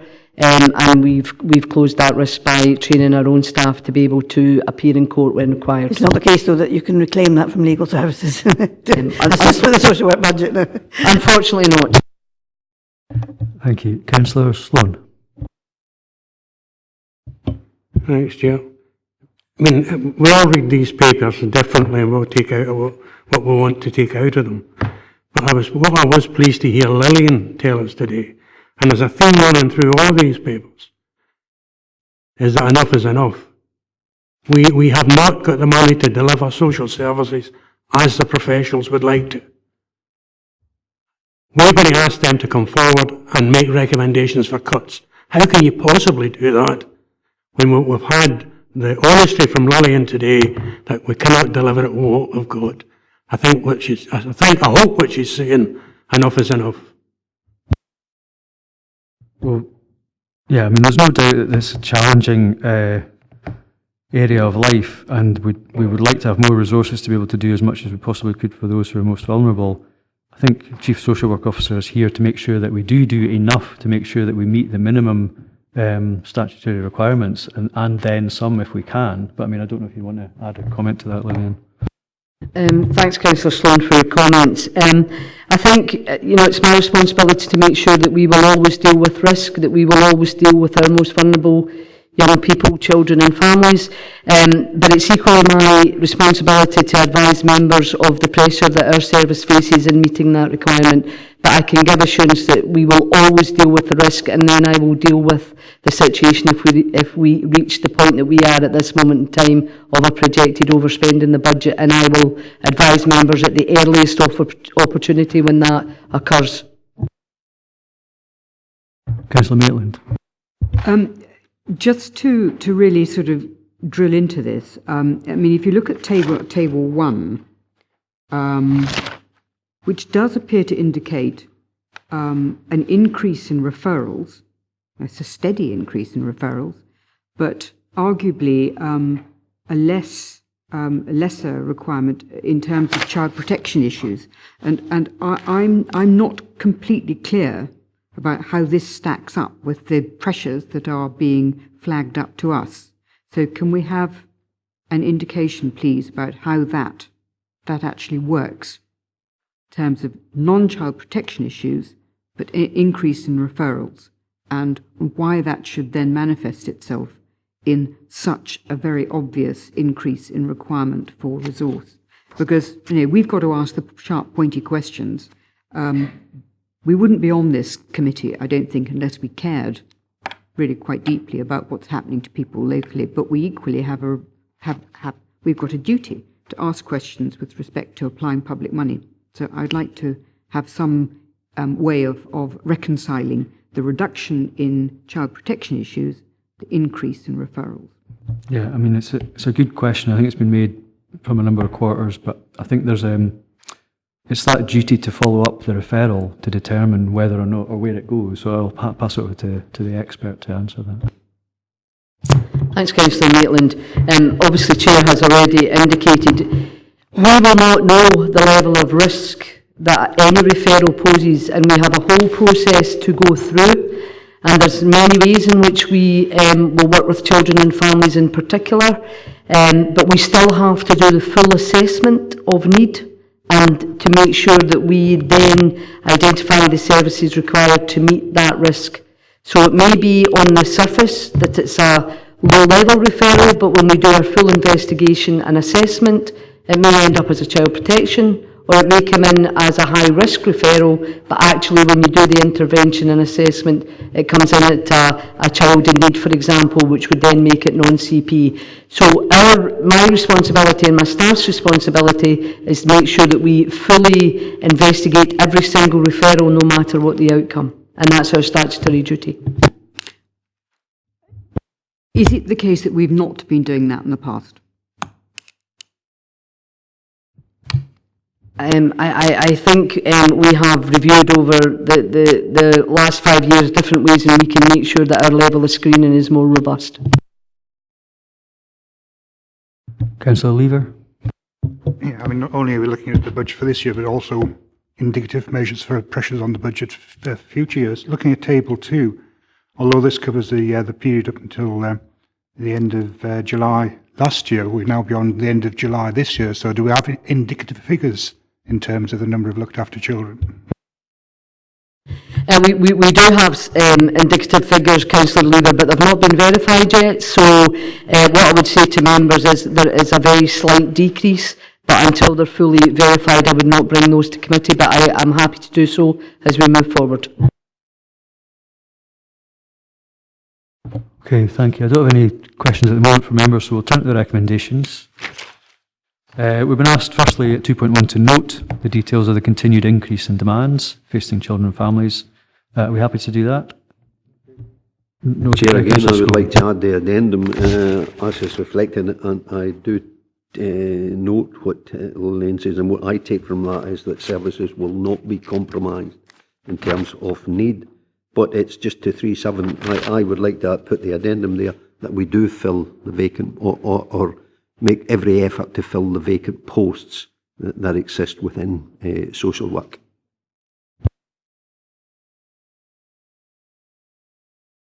Yeah, I mean, I think I'm just sort of checking with what we obviously want to get the formal words as best as possible, but I think it's a case of you can make every effort to try and fill vacancies. It doesn't guarantee they'll be filled because there'll be a number of factors involved with that. Chair, my addendum is to make every effort to fill those vacant posts, that we don't carry those as a means of finding savings, that we do make every effort, and at the next reporting stage that then we find out why they haven't been filled, if they are not filled. So every effort is made to fill those posts rather than use them as a savings. I'm happy to move that, Chair.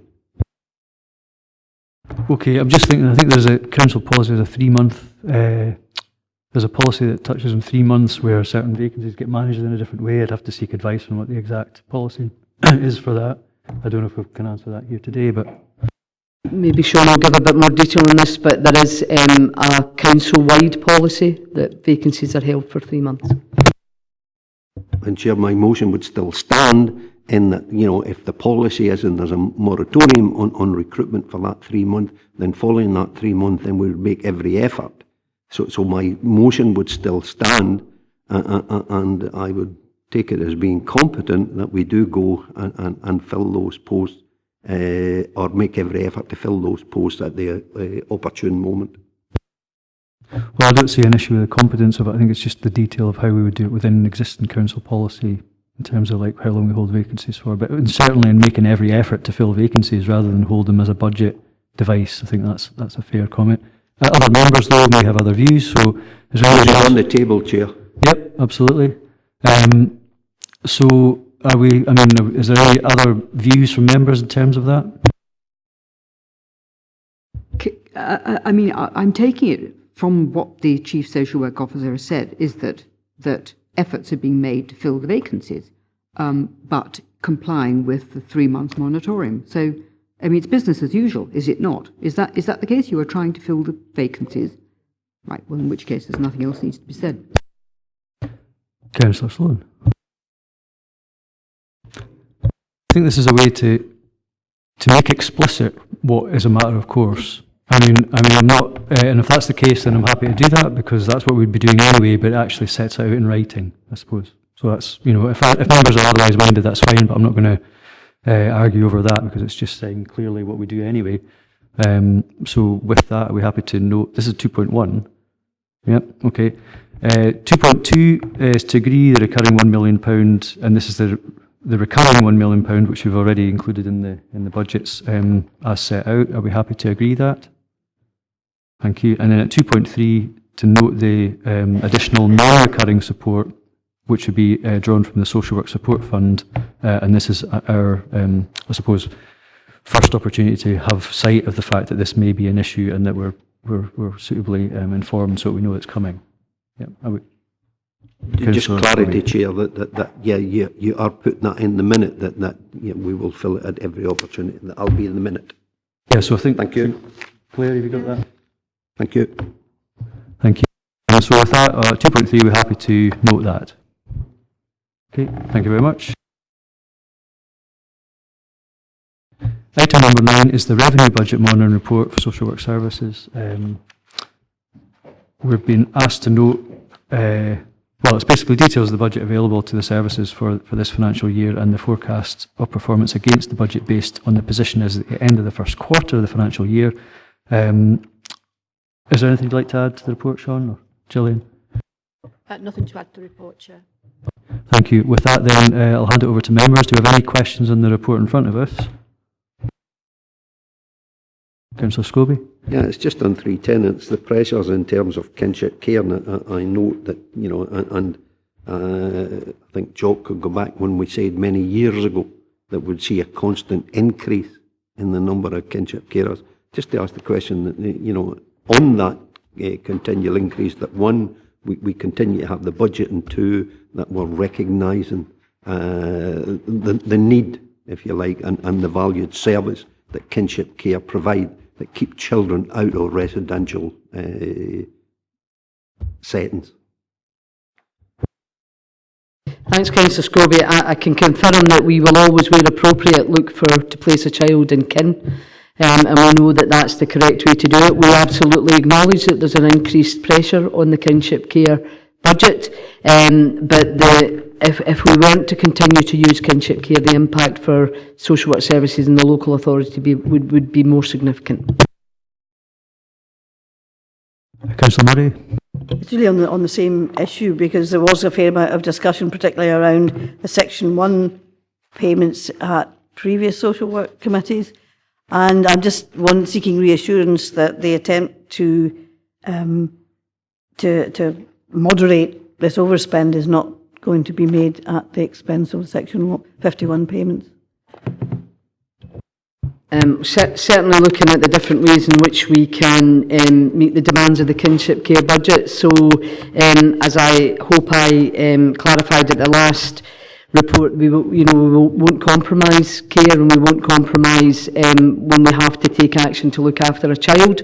Some of the impact for the kinship care element has been the Section 11 residential requests for those families that have taken children under kinship care, and there's been an ongoing lobbying and engagement with the Scottish Government through COSLA and Social Work Scotland to look at how kinship care is paid and some of the allowances around it. And I would give members the assurance that we continue to review to make sure the impact of the growth area is dealt with appropriately within the service. Thank you. I don't see any other questions for now, so if we go to the recommendations, we've been asked to note 2.1, the details of the budget available for social work services, and that includes the application of the £1 million budget precious funding, which we spoke about in the last report. Are we happy to note that? Similarly, 2.2, the details of the budget review recently undertaken, including the measures being implemented to restrict expenditure levels and minimise the overall budget shortfall. I'll summarise in 3.7, happy to note. And in 2.3, the initial monitoring information highlights the potential overspending in excess of the 1 million recurring, but we're actively reviewing the range of actions to seek to minimise and contain those pressures. So we're happy to note those. Thank you very much.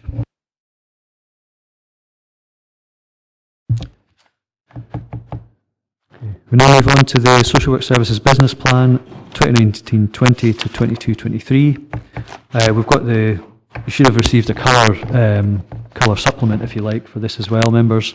But it's contained in black and white within the body of the papers here. It sets out the business plan, and I don't know if there's anything you'd like to add to it before we get into questions. No, nothing further to add. So over to members then. Any questions on the business plan?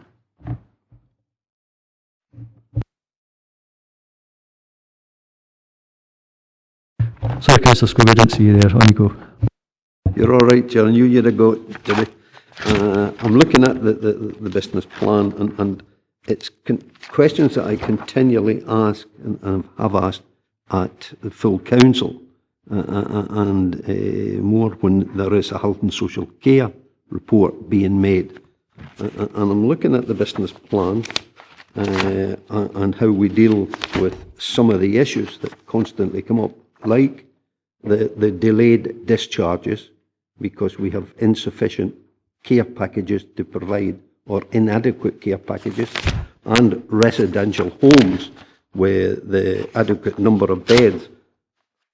And I think at the last full council I raised the question, or asked the questions of Julie White, in terms of the needs, particularly west of the region, in terms of the proper number of residential homes, the number of EMI beds to think about. And what I would have hoped to see in the care plan was how we're going to address the issues. We continually hear of the problem, but we don't always hear what the solution is.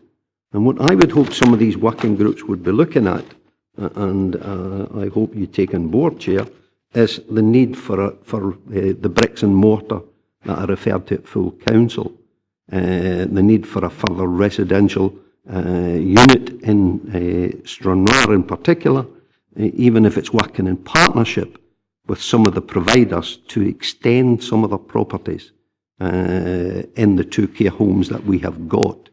So there are two aspects of this. One, to provide the proper care packages to reduce the number of delayed discharges, and to take on board in the working group and report back to social work how we're going to address this in terms of the bricks and mortar and the increase in the number of beds and residential homes west of the region, and particular in Stranraer. Okay. So the business plan, this is the performance framework for delivering the council plan priorities commitment, and obviously a number of the budget's delegated, and it's under the direction of the IGB in terms of how services are delivered, right? So in terms of answering that particular question, Lillian, are you able to contribute something? I thought you'd gotten away with it there. But thanks, Councillor Scobie. Clearly, the delegated services have a governance reporting structure through Health and Social Care Partnership, through the IJB members who are represented both in this chambers and the wider council, and the clinical and care governance has that overall performance responsibility, along with the subcommittees from the Health and Social Care Partnership. So whilst we can capture some of the information within social work business plan, the responsibility for those service developments is delegated to the Health and Social Care Partnership. Come back in that, Chair. We are a partner, and I did ask the question in terms of how the council and the NHS D&G were working together to address some of these solutions. So in terms of the council, I mean, what I would hope to see in a business plan is that we might provide the capital to make extensions or build or whatever the case may be, provided that someone is looking at this as a solution. And if it is the council that's providing the finance, the capital to do whatever else, what might come up, then we have a role to play in terms of the council through social work committee to look at this and go before finance and procurement or whatever. But as long as I get the assurance that someone is looking at this through the various governance bodies, that, you know, I feel a wee bit more assured that the problems are being tackled and solutions are being looked at. Yeah, I mean, I think with the delegations of this committee, as we've noted in item 4, I think that's really a matter for the council as a whole. I mean, we've quite set out delegations here. It doesn't necessarily involve capital expenditure on buildings, although I see the question you're asking. It's as a partner within the Health and Social Care Partnership, we should be working together to find the best ways to do that. But in terms of the business plan for this committee today, I don't think that can be answered here today. Chair, all I'm asking is that the social work, as the body in which it's reported back, as the report clearly states here. If you look at 176, protect our most vulnerable people, and there's a point in there. All I'm saying is that the social work take it on board. I'm quite happy out with this meeting to seek governance advice on it and the head of governance in terms of how it comes, whether it's to here or to full council. Then, you know, I will be asking for that report.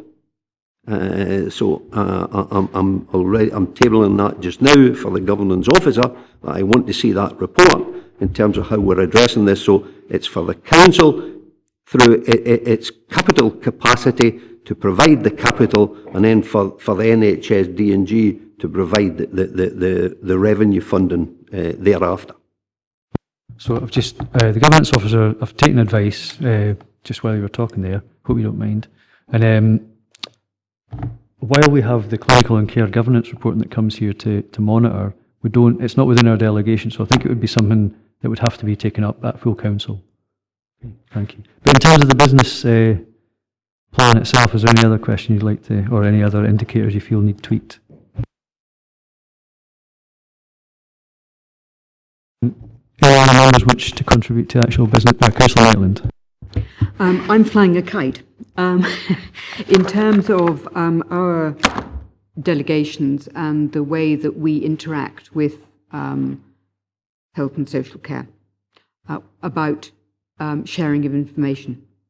So I'm just wondering how we could maybe, as a committee, keep our foot upon the pedal with respect to making certain that all partners and everybody is sharing information right across. Because when we've talked about the family service, what's absolutely come clear is that the intervention between health and DWP and the benefits people and everybody coming together, DAGCAS, debt support, finance support, everybody coming together to support each other and using information where we possibly can share. So I'm sort of not saying here, Chairman, as I say, this is a kite flying exercise, but I would like us to think as a committee how we can continue to push forward the normalising of sharing information across services. Thanks, Councillor Maitland. You'll be aware that there's been a significant amount of work undertaken to share information with colleagues through the Health and Social Care Partnership, and we have made some progress there. I think in terms of the scheme and the fact that our locality social work managers are managed by health and social care locality managers, then the opportunity locally within each of the 4 locality teams to share information has increased significantly. However, we accept that there is still some way to go, and we will continue to work with our partners within the Health and Social Care Partnership through the Health and Social Care Management Team to ensure that that is continuing to be developed. Hopefully that answers your question. Thank you. It's as I say, it's an opportunity to point something out, and I'll take it out with the area, with the meeting. Well pointed out. Thank you. Councillor Yank or others? Just a small point here. Looking at page 190, and so we've got some particular targets here, and it's around about sickness leave in particular. I just wonder, how does this, is there an explanation in regards to maybe what our current position is and how this business plan would look to try and fix that, what looks like a particular problem, or even pressure? I mean, it does indicate there's a real stress on the service. Are you happy to answer that? Yeah, I absolutely take your point. The performance report as it stands at the moment has just been disaggregated for social work services specifically. Previously we were reported as part of children, young people and lifelong learning. So there's some work to be done around what the actual figure will be, and that will be reported at the next 6-month position. So that for social work services will be a starting point for the reporting that comes here. But there is a significant amount of work being done across the service in terms of agile and mobile working, policies and procedures that the council as a whole have adopted in terms of the wellbeing of staff and their attendance rates at work. So there is a power of work being done to address it, and hopefully that will be reflected in the figures that are now going to be reported here specifically for social work services. Do we have any indication at all, any figures that you have that would indicate this is actually improving as it stands, or is it a flat line, or is it getting worse? Obviously, we haven't got figures in the 1920 and ish early doors maybe, but do we have any indication at all? We don't at this point. The figures are actually given to us from a corporate indicator, so the suite of the narrative is actually out with our gift at the moment. But once they are actually disaggregated, we will then be able to use that data moving forward. So at the earliest opportunity, which may well be November, 6-month reporting, we will get that information to you. I'll take Councillor John Campbell first, then Councillor Weaver. Thank you, Chair. It might be a question for for Lillian here. It's on page 176. It's about the resources, where the split for the budget, you've got 22.8 million for children and families and 73.8 million for the IGB.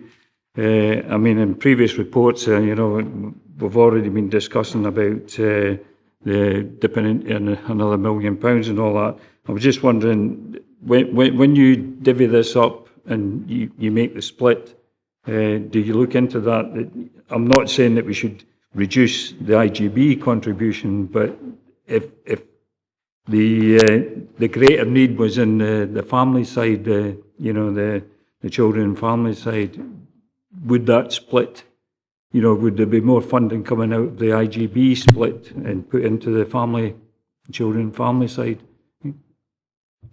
Thanks, Councillor Campbell. Through the delegated scheme that's been agreed both with the local authority and the health and the NHS, then the services that are funded through the 73.8 million are those services that have been delegated, so there's no opportunity within that. Councillor Weaver. It's page 184, the top line, the weekly cost for child in residential care. How many children are in residential care within the council, and how many of those are looked after within region? We've currently got 8 children in external residential placements, and we have 7 children with disabilities in external placements, and the rest are within various forms of looked after, so they could be fostered, kinship care, or within our own children's houses within region. Okay, I can't see any further questions, so if we're happy to go through recommendations, which is to agree the social work services business plan for 2019-20 as set out in the appendix. And obviously, as we've been informed, we'll get this will get populated with data as and when it comes through, so we'll be able to actually scrutinise more fully the actual performance within the framework. Are we happy to agree that? Agreed, thank you.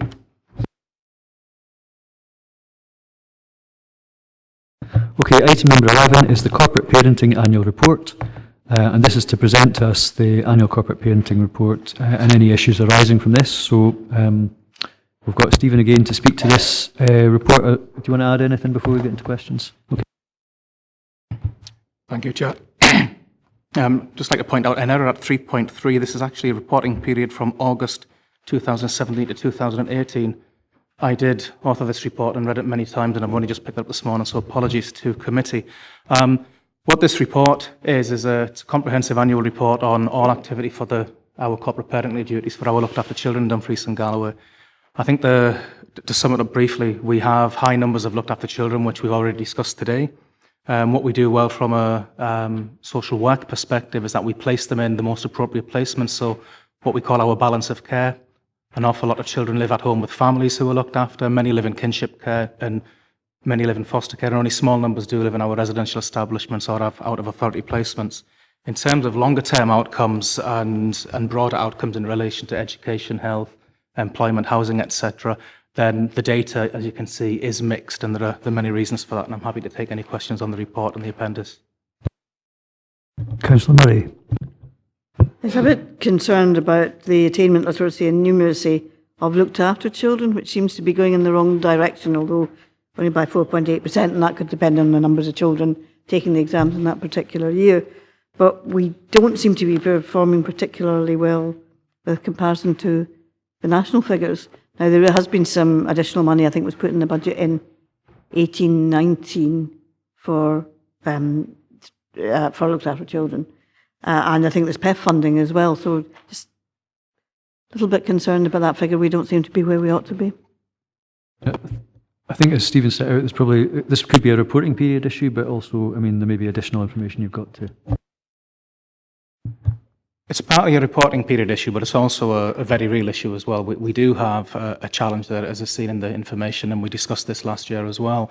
One of the issues is the numbers are quite small, so any fluctuation can appear to be, a bigger issue than it happens to be. But the funding that did come into the local authority, our colleagues in education have set up a specific team to look at and support this and actually target particular schools, particular children, and to see what supports are required. So we would hope that we would see an improving picture next year, but being mindful that this report is already a year old in terms of what we're reporting. It's just we have to catch up a year later in terms of what we report, if that makes sense. Councillor Murray. Okay. Any further questions on this report? Councillor Maitland. Have we managed to bottom out the looked after children attendance targets? Because they were consistently below what we expected of our children as a whole. And looked after children's attendance rates were always placed at a target level lower. And I could never understand this. Have we actually managed to change that? We do have a specific group of staff, again, in the school service, education service, who are looking at this. But it is a specific challenge because the children who are looked after come from quite traumatic and often chaotic homes, and the level of structure and support that's around for them to be able to be well nourished, to sleep well, to be able to get up in the morning is a significant issue. So it's looking at some of the broader issues and some of those early interventions that we mentioned earlier in the day, some of the things that we're looking at doing. So when we are intervening with these families, the way we practice our social work will change to help put those better structures in place and hopefully improve whole functioning of families as we move forward. Forgive me, Chairman, that doesn't actually totally answer the question. We aren't challenging the children's attendance, we're challenging our own expectations. And our expectations should be the same. And every time we fall short of it, that it's not the same as what everybody else is and that the gap isn't getting smaller, we're not succeeding. And it's only by actually pointing these things out clearly that arguably we manage to shift people's attention to realise that we should be prioritising this, as opposed, let's say, for argument's sake, to putting tarmac on a road. So, corporately, I think it's really important that we don't continue this fiction that it's acceptable for looked after children not to be in school as much as any other child. And I would like to propose a motion that the targets, we should look as a committee to asking our fellow elected members in other places that they should look at this. Yeah, I mean, I don't know if there's anything you want to add in terms of should looked after children be measured against any different standard than any other child, in one sense. And I can understand there's a kind of reason why, because targeted interventions may be there, but if it becomes even more disparate than the attendance rate compared to the norm, if you like, then clearly it'll be more exaggerated when we see it, and therefore we can pay more attention to it. But I don't know if there's anything you want to explain about why those particular targets were set and why or if indeed that's been looked at.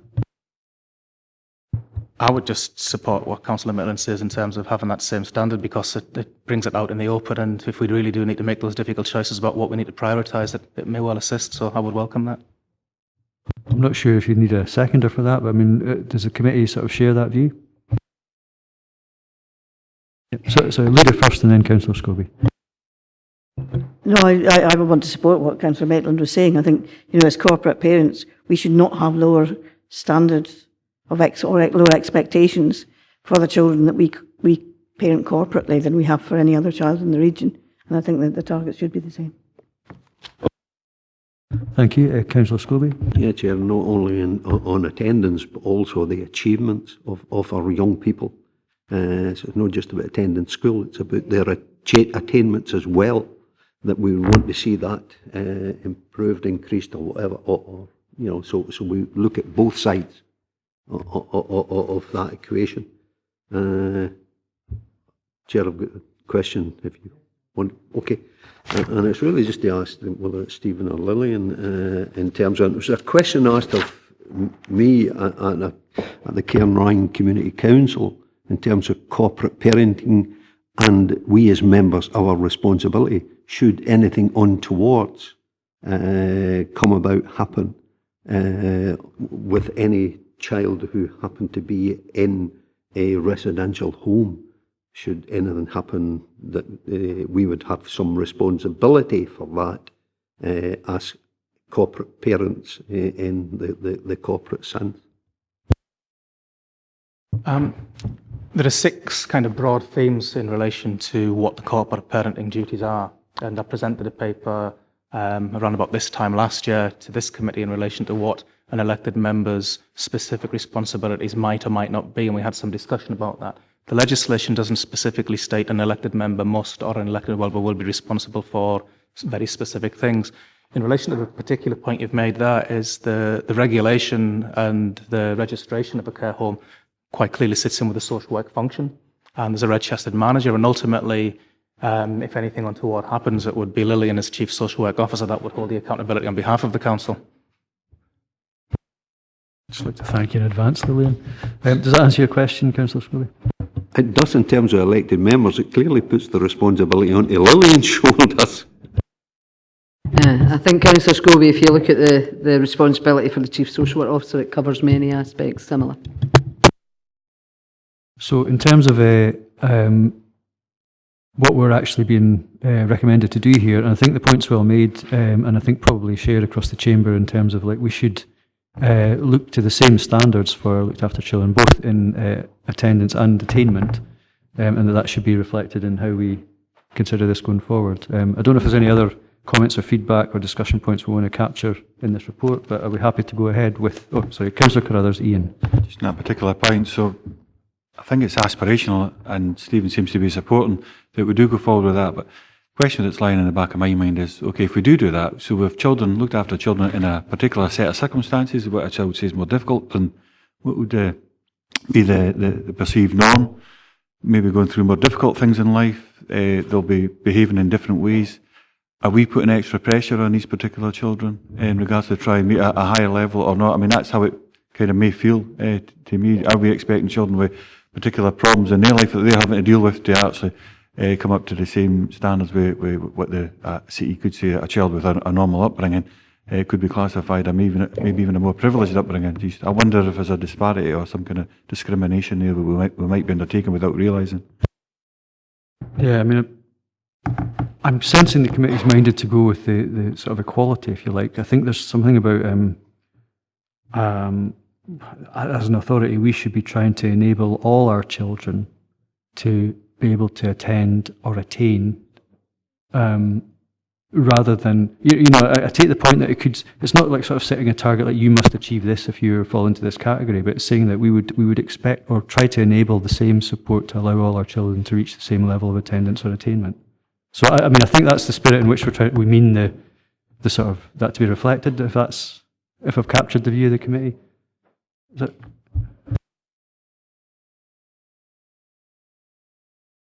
Councillor Carruthers again.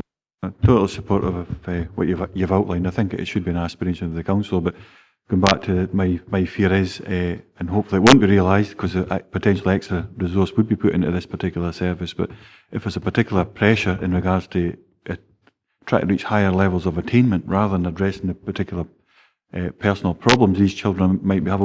I wouldn't want the focus to change. It's about the rounded person, making sure that these children and young people are getting the appropriate level of service. I wouldn't want any detriment to that, because they'll be coping, they'll have enough difficulties to cope with without extra pressure having to. But absolutely, we should accommodate wherever we can, and an aspiration should be to have every child at a high level of attainment. Councillor Murray. I think it's actually, it's not about putting pressure on the children, it's about putting pressure on ourselves. And it is actually a requirement of the Education Act 2001, I think, that every child should achieve to their maximum potential, or to their fullest potential. So therefore it's actually that, which is a legal requirement on it. And if we're not saying that, we're setting a different standard for looked after children, we're not necessarily enabling those children to achieve their full potential. That almost feels like a consensus, as good as we're going to get. So, I mean, is that something that we can be, when this comes back for the next reporting period, if that can be reflected against those? Yeah, if you want to. I think one thing to add for members today is, and I see Kay Forrester sitting in the corner. Kay is actually leading at the moment on self-evaluation of how well we look after our children, how well we do our corporate parenting duties. We're reviewing. Kay's doing that independent of the corporate parenting group and reviewing all of our plans, but more importantly, we're reviewing all of the outcomes for children. Kay's been speaking to children and young people who are care experienced, and we're really going to focus on what works best for them. And the comments from this committee today will certainly feed into the work that Kay's doing, so we can actually nail our priorities that are going to give the best support. And I think to offer further assurance, the conversations that we would have with our care experienced young, because I will look after children, it wouldn't be, we want you to achieve. It's looking at what supports do you need. So it's almost a hidden target to them, if that makes sense. And it is putting the pressure back onto myself and my colleagues around that corporate parenting table to make sure that we deliver the best possible supports that we can. Councillor McClelland. Thank you, Chair. Chair, it's in connection with exclusions from schools, and in particular primary schools. I'm aware that the number can be inflated where it's maybe an individual child on a number of occasions, but we suggest in section 8, the last paragraph, that we're seeking to promote particular approaches and building capacity in schools. When a primary school and youngsters where there's an exclusion, there is an impact on the rest of the class. So what is it we're actually doing looking at capacity? Because obviously we're trying to get a 0% target. I note we are doing something in secondary schools, and we've seen something there in Lockerbie and Newton Stewart, I think, since August 2019. But what are we actually doing in primary schools? Because it is important that every youngster does attend school, but just if you can maybe... I think some of the things colleagues in schools are doing is looking at the particular setting. So if you think of some of our primary schools are really quite small with small numbers of children, and the impact of perceived negative behaviours could be quite significant on the whole class. We're looking at what particular supports might a particular class teacher need, a particular head teacher, what different solutions might a school require. So there'd be like a hub of staff who look at increasing attainment, who can actually be deployed and utilised in schools. So there's bespoke packages for different primary schools really is what we're looking at, because of the size and the different development issues of a primary age child, and how a nurturing environment, for example, a quieter space might be something that can be used. And it just depends on the presentations of individual schools. But you're absolutely right that the numbers are extremely small, and they get inflated by a single child having exclusion more than one occasion, and that can really put up the figures. So it's targeting those specific issues that'll make an impact on the figures as well. So that's what's been happening over the last year, and hopefully when we come forward with this report next year, you'll see a change. And again, it's the things we put in place now are not at all reflected here, because the data is a year old. Okay, I think that's fairly conclusive, I hope. So with that then, are we happy to note the findings and take on board the feedback of the committee in terms of how we deal with measuring standard of attendance, attainment, etc. And the duty is on us, really, I think, to sort of try and enable and bring out the best in our children. Okay, are we happy to agree that? Agreed. Finally then, item 12 is the minute from the Public Protection Committee. Are we happy to note that? Noted. Thank you. Thank you all for your input today. It's been real. Thanks very much. Thank you. On your way.